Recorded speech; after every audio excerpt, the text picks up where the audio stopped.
I met an old man. I said, tell me your story.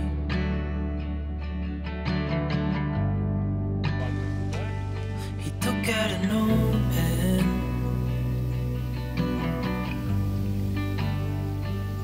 and wrote something for me.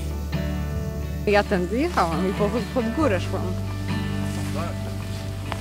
Then he kept walking on down the To są jeżyny, to.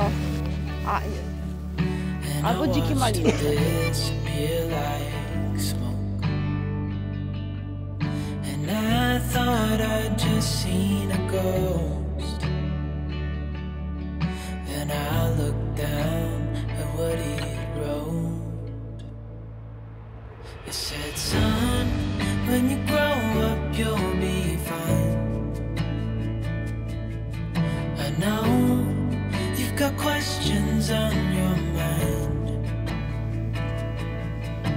Life is gonna happen one way or the other, whether you like it or not. Stop looking for the answers and you'll find what you've got.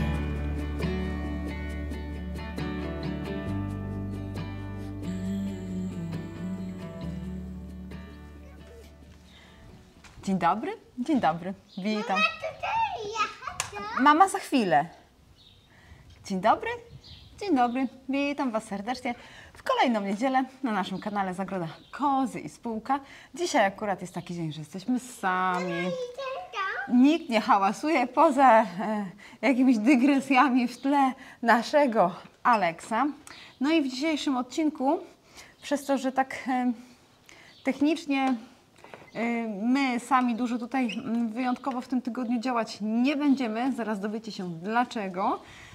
Opowiem i pokażę Wam, co mamy, czego jeszcze nie mamy, czyli jak gdyby po raz kolejny znowu się może poniekąd troszeczkę powtórzę, ale dzisiaj troszeczkę w innym kierunku rozwinę ten temat, ponieważ zachodzą pewne zmiany, o których właśnie Was tutaj poinformuję, ponieważ plan był inny, plan się ciuńkę zmienił i zaczynając po kolei pokażę Wam, co się w międzyczasie oczywiście wydarzyło.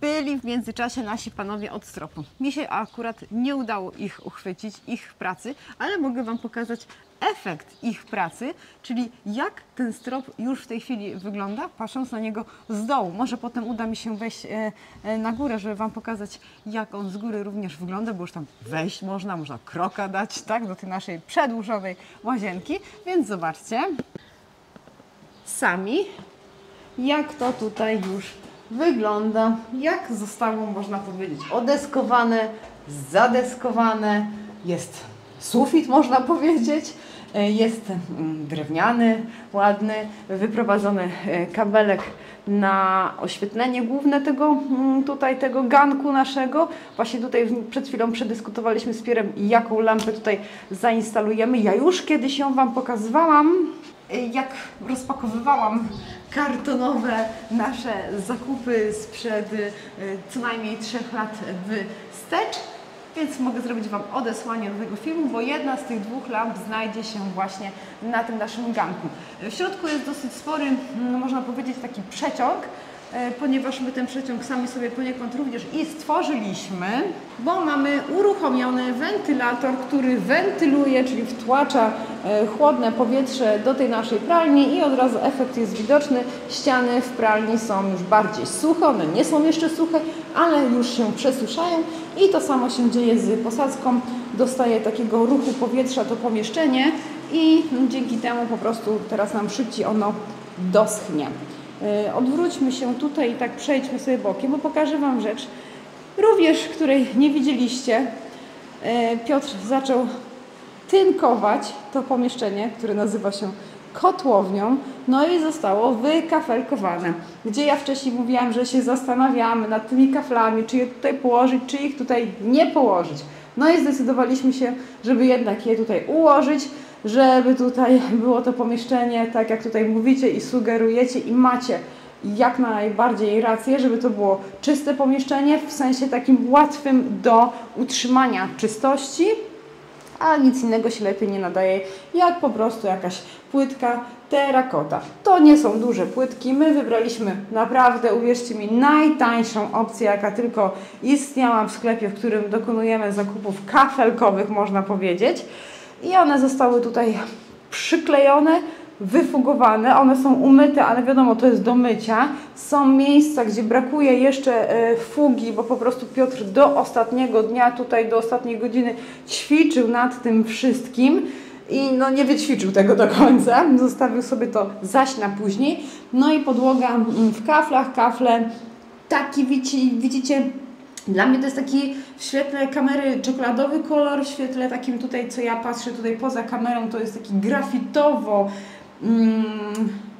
tak, no grafitowo można powiedzieć, taki właśnie czekoladowy, taka ciemna, gorzka czekolada. Generalnie chodziło o to, żeby po prostu ten ciepły kolor kafli, bo to też jest taki écrit powiedzmy, czyli taka po przełamana biel, żeby pasowały tonacją, jeżeli chodzi ciepłe jedno z drugim. No i wiadomo, cegła też daje efekt ciepły. Nie udało nam się skończyć jeszcze tutaj po prostu tego wejścia, żeby je wykafelkować również tymi kafelkami i mamy ten temat nieruszony.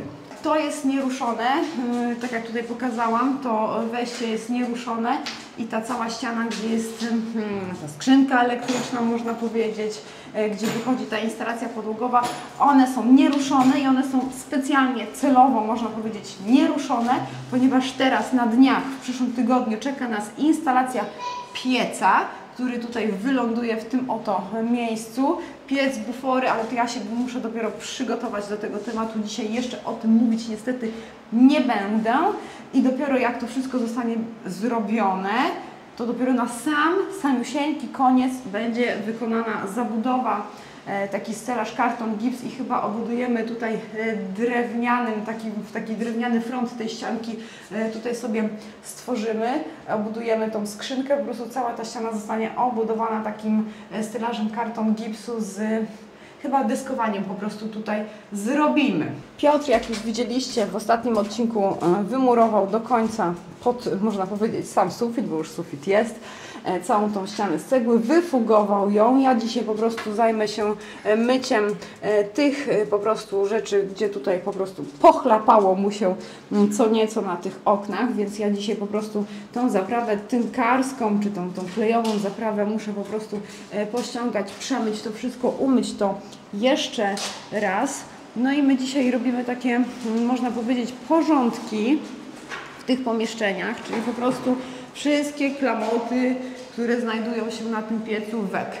To, co tutaj pozostawało, trzeba to po prostu wszystko pochować. Z rzeczy, które Piotrowi jeszcze udało się na sam koniec zrobić, to zamontować te tutaj wyczystki, drzwiczki właściwie do wyczystek, kratka wentylacyjna, to jest ten komin i ten komin również w kotłowni posiada już te elementy, więc ja to wszystko, póki to jest po prostu świeże i nie przeżarło, można mówić tak brzydko przeżarło, nie wgryzło się w tą malowaną jak gdyby zamknięcie do tej wyczystki, po prostu muszę to zmyć, żeby to doprowadzić do jakiegoś takiego stanu, wiecie, wizualnego i po prostu czystego. Czyli to są rzeczy, które po prostu Piotr jeszcze na sam koniec, zanim odjechał, wykonał. No tak, dobrze słyszeliście. Piotr już odjechał od nas tutaj stąd, z tego, co tutaj u nas robił. Wszystko to, co zaplanował, można powiedzieć, w jakichś 80% wykonał, ponieważ wiecie, co Piotr zrobił? Piotr zrobił murowanie kominów, czyli wyszedł od piętra w górę poza kalenicę dachu z murowanymi z czerwonej cegły kominami. To nie jest łatwy temat, to nie jest prosty temat, to nie jest szybki temat. To się tylko tak wydaje, to się tylko tak ogląda, że to jest takie łatwe, przyjemne i przecież to nie jest żaden problem, żadna umiejętność taka może wielka, czy też sztuka murowania takich rzeczy z czerwonej cegły, ale wręcz odwrotnie. To naprawdę nie zawsze tak łatwo i przyjemnie wychodzi i jak sobie tutaj z przyjemnością potem my to finalnie oglądamy. No i co? Właśnie. I co dalej? Miesiąc lipiec można powiedzieć, że już się skończył, bo wy oglądając niedzielny odcinek już jesteście w nowym miesiącu, sierpniu.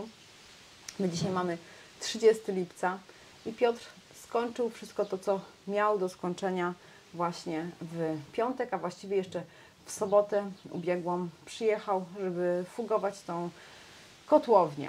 No i my teraz mamy taki miesiąc, można powiedzieć, pauzy, której niekoniecznie sami sobie ją, można powiedzieć, że zrobiliśmy.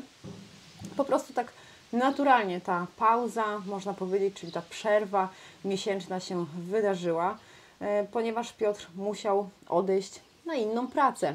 Nie, że odejść całkowicie od nas, nie. Musiał odejść na inną pracę.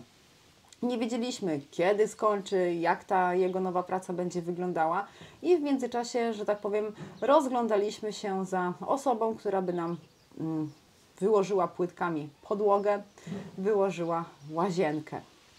Bo to są takie dwa tematy, które muszą być po prostu zrobione, żeby móc się finalnie gdzieś tam zacząć wprowadzać i wprowadzać po prostu, wykańczać, chciałam powiedzieć, to już jest temat wykończenia przecież, tak. Także Piotr odszedł na miesiąc czasu, się okazuje tylko.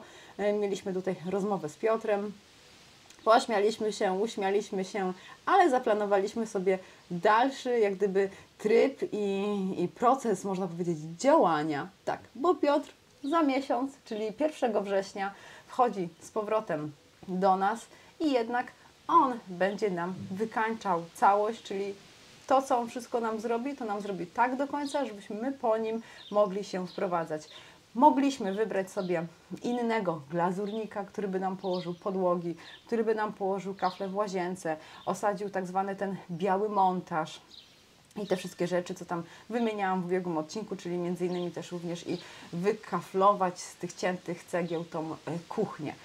Ale kafelkarz przyszedł i powiedział, proszę mi położyć tynk w łazience, proszę mi położyć tynk w kotłowni i ja wtedy będę kafelkował.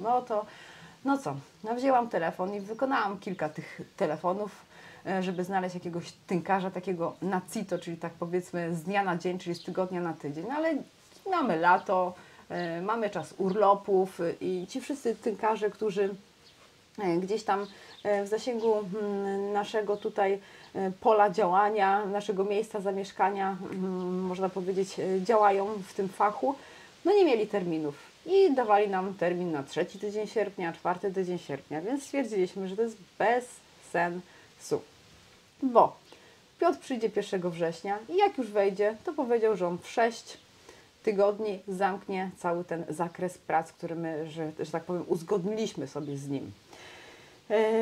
Tak. I wygląda to w ten sposób, że w tym miesiącu sierpniu po prostu zrobimy kotłownię na CITO, czyli jak gdyby uruchomimy to nasze główne źródło ogrzewania, bo piec i całe jego akcesoria, cały ten osprzęt, który jest potrzebny do instalacji już jest. I ten nasz wykonawca powiedział, że w pierwszych tygodniach, w pierwszym tygodniu właściwie miesiąca, czyli tego miesiąca, który można powiedzieć już wchodzimy, czyli sierpnia, wchodzi do nas z montażem tego centralnego, naszego głównego źródła ogrzewania.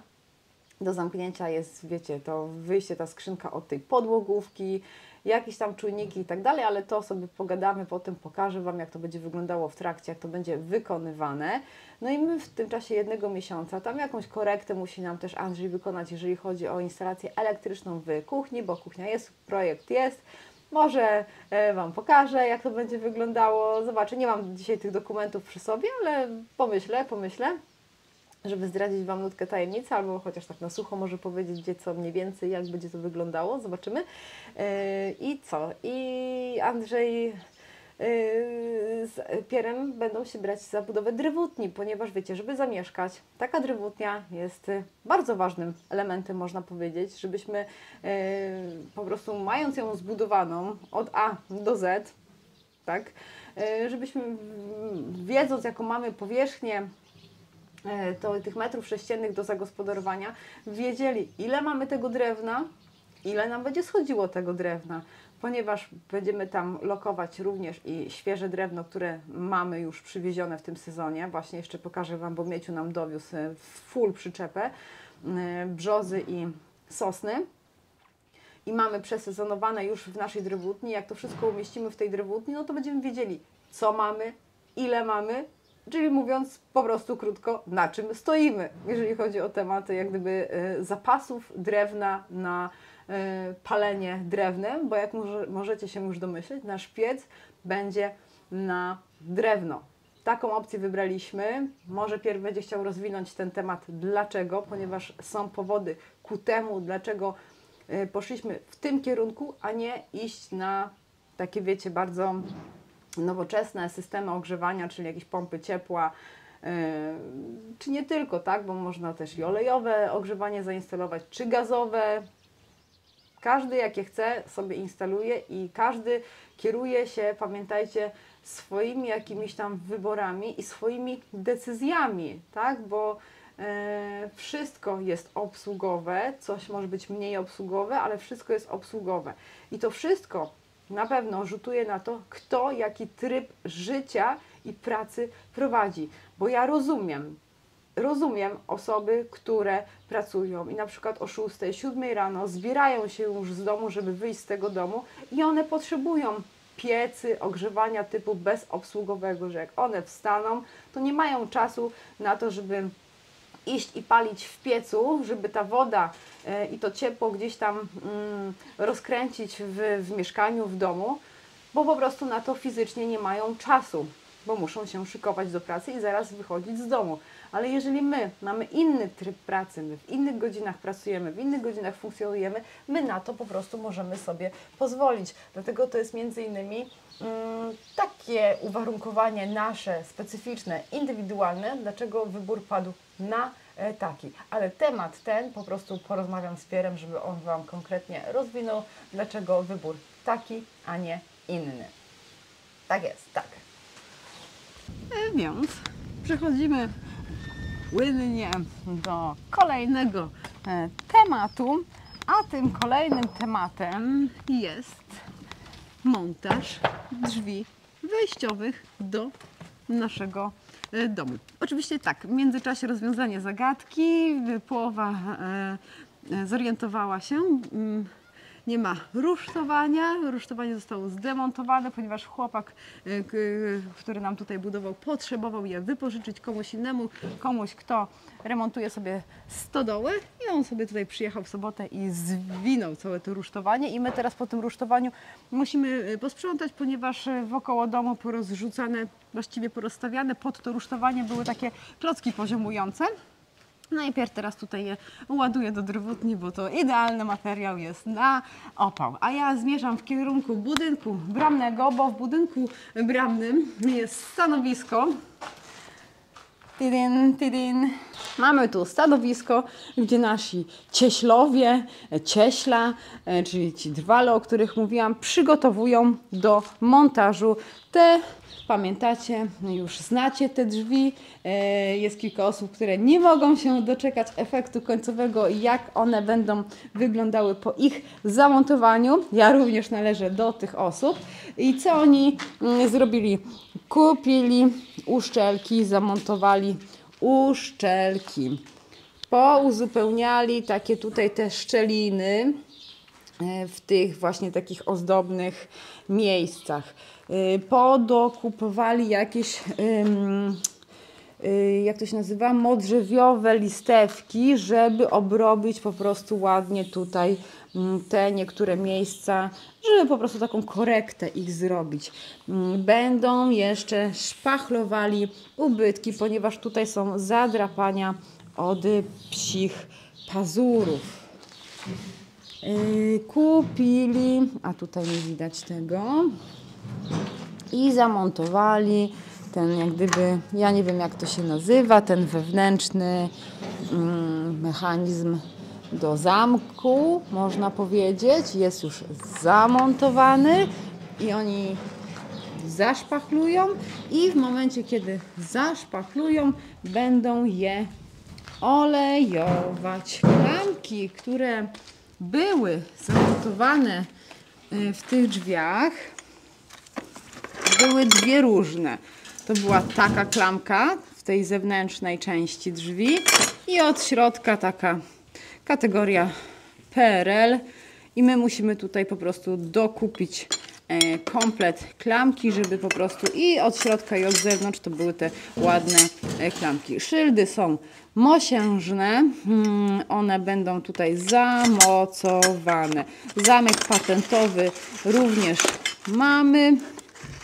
Tam gdzieś tam w środku się znajduje i to wszystko wyląduje w tych drzwiach. Dokupili również nowe zawiasy, tylko muszę zerknąć, czy to jest ten nowy zawias, czy to jest zdemontowany zawias. Muszę zerknąć, bo dokupili również właśnie, nie ma jeszcze, widzę, że nie ma zawiasów zamontowanych tutaj na samych drzwiach i tak samo na tej ramie nie ma, są zdemontowane, także zdemontowali i są zakupione 4 sztuki porządnych zawiasów, bo była opcja, żeby na 3 zawiasy je zamontować, ale jednak znaleźli takie porządne, solidne, że obejdzie się tylko i wyłącznie z 2.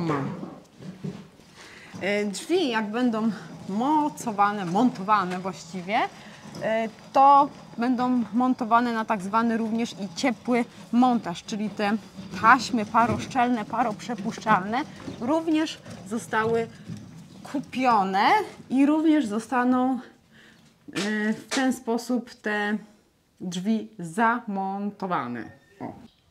Szukam oleju, a właściwie olejowosku, którym będą zaimpregnowane drzwi, ale nie mogę znaleźć w tej chwili, ale powiem Wam tylko tak pokrótce, że to jest olejolakier, właściwie lakier Osmo i on ma takie właściwości UV, ponieważ te drzwi są gdzieś tam w tych godzinach południowych, te drzwi będą w godzinach południowych wyeksponowane na promienie słoneczne, w związku z czym po prostu taki lepszy olej musi być do nich użyty.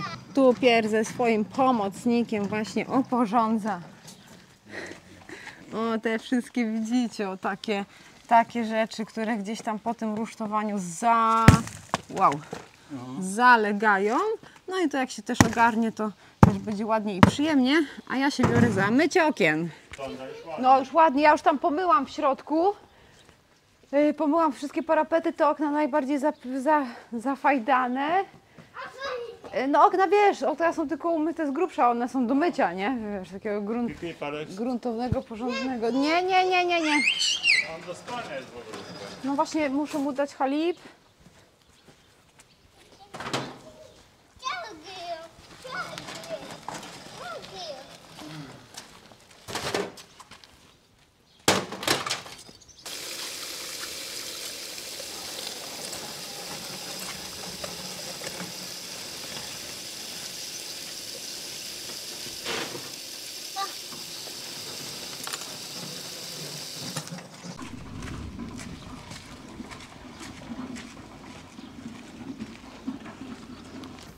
No i taki widoczek jeszcze.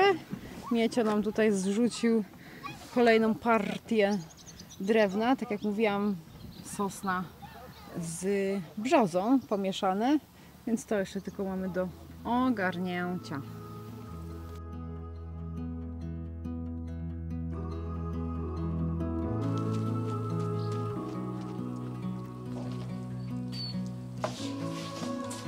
Tylko nie dotykaj drzwi.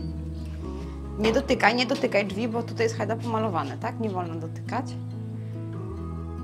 Maxi, Medes? Chodźcie.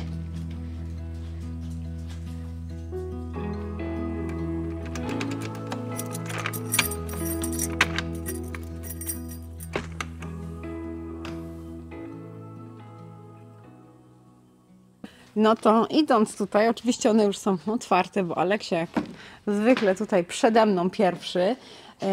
Są pomalowane. Pomalowane są olejem Osmo. Zaraz ten olej Wam pokażę, który został wybrany do ich malowania. Są zamontowane, tak jak mówiłam na samym wstępie, taśmą paroszczelno-paroprzepuszczalną, zaimpregnowane taką czarną farbą typu Hammerite, taką nierdzewną, tak przeciwrdzewną.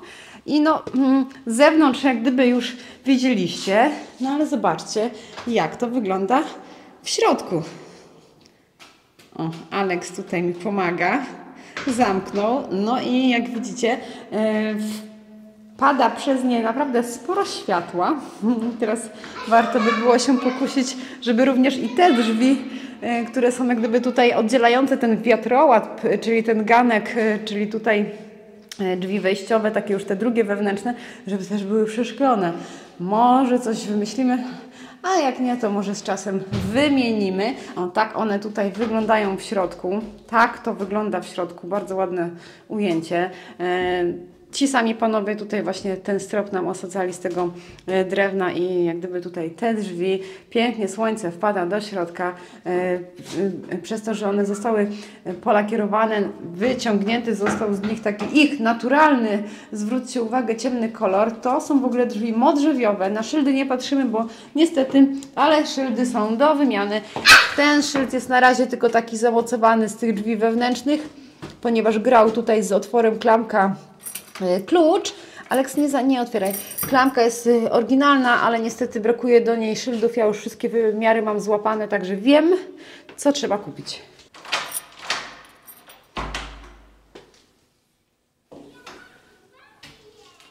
Widzicie to? Są i one. Stare, nowe drzwi w naszym domu. Dla osób, które załóżmy oglądają nas od niedawna, powiem Wam tylko, że to są drzwi z plebanii, która spłonęła, drzwi oszczędził ogień i to są drzwi datowane na 1875 rok, czyli to jest taka secesja, eklektyzm, można powiedzieć, jeżeli chodzi o styl architektoniczny. Idealnie pasują się z naszymi szprosami na naszych oknach.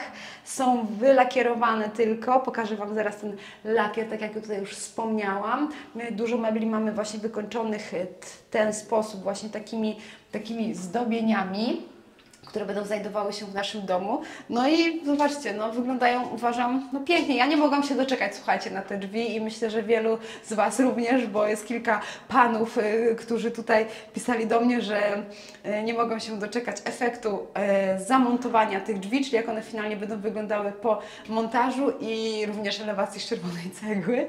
Także jak widzicie, małymi kroczkami zmierzamy do tych naszych celów, do tego wszystkiego, co jak mantra powtarzałam, no ale jest.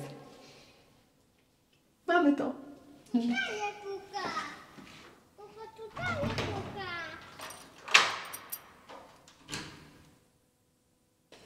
Jak ładnie tutaj te szprosy nam grają i współgrają ze sobą, widzicie?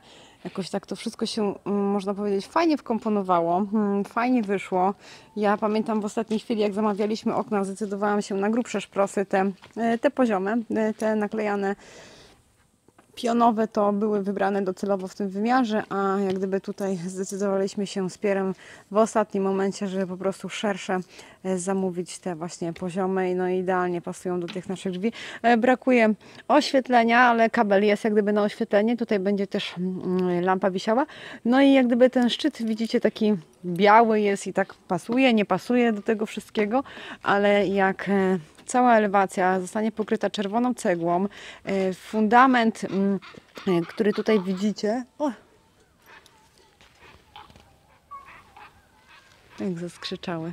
Jak gdyby tutaj fundament, który widzicie, czyli jak gdyby ten, jak to się nazywa, cokół taki dolny domu, on będzie wymurowany z kamienia, więc brakuje też i również kamiennych schodów, można powiedzieć tutaj, żeby wejść tymi schodami do domu. Na razie wspomagamy się paletą, ale finalnie widok będzie mniej więcej taki, że właśnie czerwona cegła, schody z kamienia, polnego, naturalnego kamienia, żadnego sztucznego, żadnego kupionego, tylko tego, co my tutaj mamy. Cokół naokoło domu również będzie kamienny. No i mamy te zielone, butelkowe, potocznie mówiąc, w tym kolorze okna. Aha, no i co chciałam powiedzieć? Chciałam powiedzieć, że ten ganek tutaj, my odeskujemy tą górę. Będzie deskowanie czarne, opalone, tak jak tutaj, jak gdyby tutaj, można powiedzieć, te deski czołowe, które wieńczą jak gdyby tutaj tą połać dachową.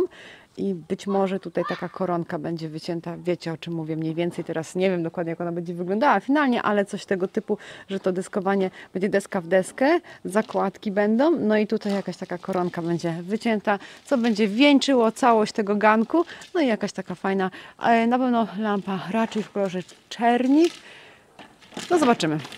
zobaczymy, jak to będzie z lampą wyglądało.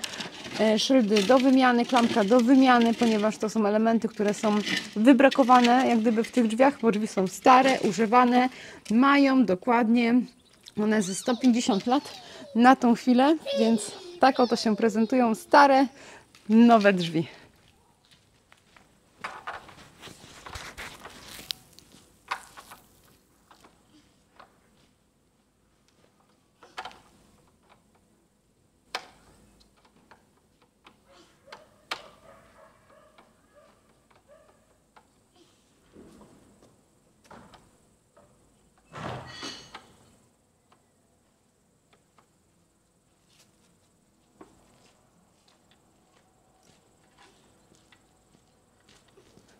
Słuchajcie, włączyłam oświetlenie, ale no niestety, no jeszcze jest za jasno, żeby cokolwiek widzieć, ale już coś tam więcej jest widoczne.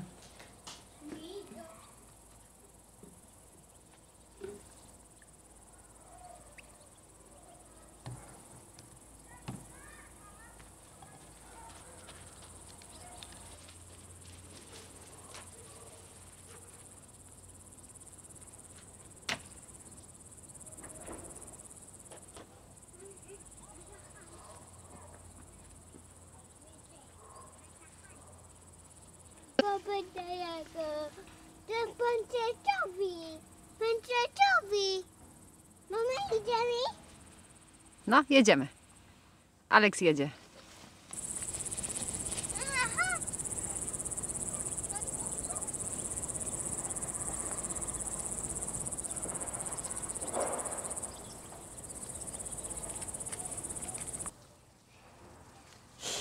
No, pachnie? Patrz, A Aleks, spróbuj. Zobacz. idą.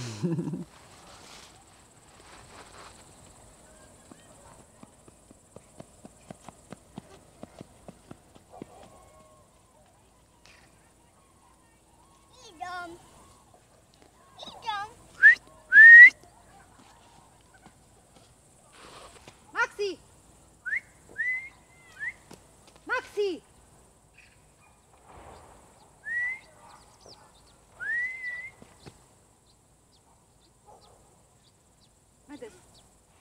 Maxi, chodź szybko. Biegnij. Chodź szybko.